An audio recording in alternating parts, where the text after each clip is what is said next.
Income tax से आया 143 one notice, घबराए नहीं, समझिए क्या है मतलब और कैसे दे जवाब। तो हेलो फ्रेंड्स, मेरा नाम आशीष और आप सभी का हमारे यूट्यूब चैनल पे बहुत बहुत स्वागत है। दोस्तों,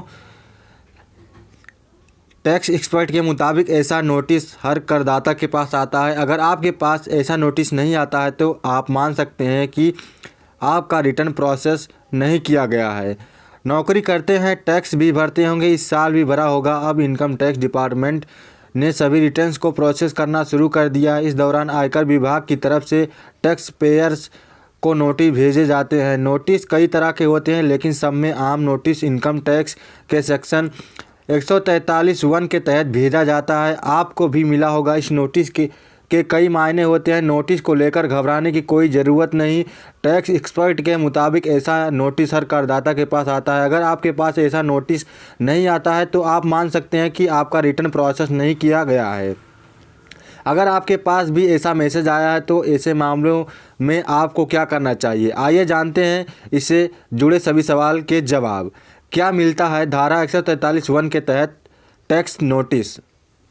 इनकम टैक्स रिटर्न फाइल करने के बाद इसका वेरिफिकेशन होता है। वेरिफिकेशन के बाद जब इसे सबमिट करने पर इनकम टैक्स डिपार्टमेंट जांच करता है। टैक्स की भाषा में इसे लेटर ऑफ इंटीमेशन कहा जाता है। यह नोटिस बताता है कि आपकी तरफ से भरा गया रिटर्न सही है या गलत। रिटर्न फाइल करने के दौरान अगर आपके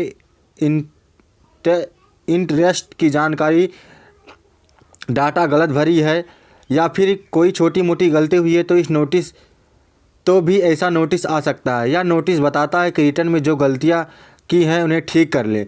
क्या हो सकता है नोटिस का मतलब? अगर इनकम टैक्स रिटर्न के दौरान जो टैक्स भरा है आपकी देनदारी उससे ज़्यादा बन रही हो। अगर आपके रिटर्न के दौरान जो टैक्स भरा है आपकी देनदारी उससे कम बन रही हो या फिर आपसे रिटर्न सही भरा हो। एक्सपर्ट मानते हैं कि ऐसा नोटिस अक्सर हर करदाता के पास आता है। अगर आपके पास ऐसा नोटिस नहीं आता है तो आप मान सकते हैं कि आपका रिटर्न प्रोसेस नहीं किया गया है। नोटिस का जवाब देने में ना करें देरी। इनकम टैक्स डिपार्टमेंट की तरफ से इसको लेकर मेल भेजे जा रहे हैं। टैक्स एक्सपर्ट के मुताबिक 143 वन के तहत आने वाले टैक्स नोटिस को नोटिस ऑफ डिमांड कहा जाता है। यानी अगर आपकी कोई टैक्स देनदारी बकाया है तो आप इस मैसेज के मिलने से 20 दिनों के भीतर उसका भुगतान कर दें। अगर आप इसमें देरी करते हो तो 30 दिन बीत जाने के बाद आपको 1% की दर से मासिक ब्याज अदा करना होगा। अब क्या करना चाहिए?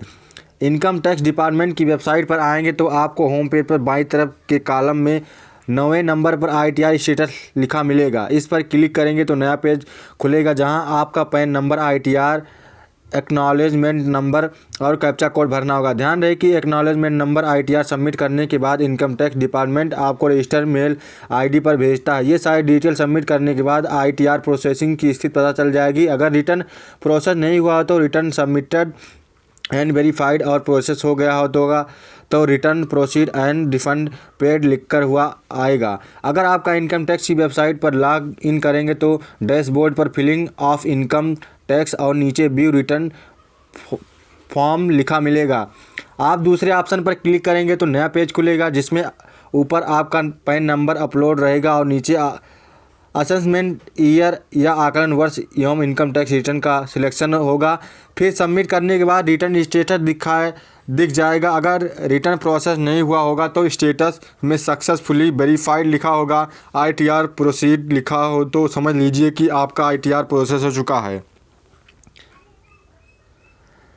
डिमांड नोटिस अंडर सेक्शन 156 यानी धारा 156 के तहत एक इनकम टैक्स का नोटिस बकाया राशि, ब्याज, जुर्माना इत्यादि के खिलाफ जारी किया जाता है। ऐसी सूचना आमतौर पर आयकर रिटर्न के पोस्ट असेसमेंट के बाद भेजी जाती है। नोटिस असेसमेंट ऑफिसर इसे जारी करता है जो ड्यू अमाउंट के लिए निर्देश देता है और किसी भी जुर्माना के बचने के लिए टैक्स पेयर को समय पर बकाया राशि को जमा करने के लिए कहता है। तो दोस्तों, आप लोग को पता हो गया होगा कि 143 इनकम टैक्स से जो 143 आता है 143 वन वो क्या है।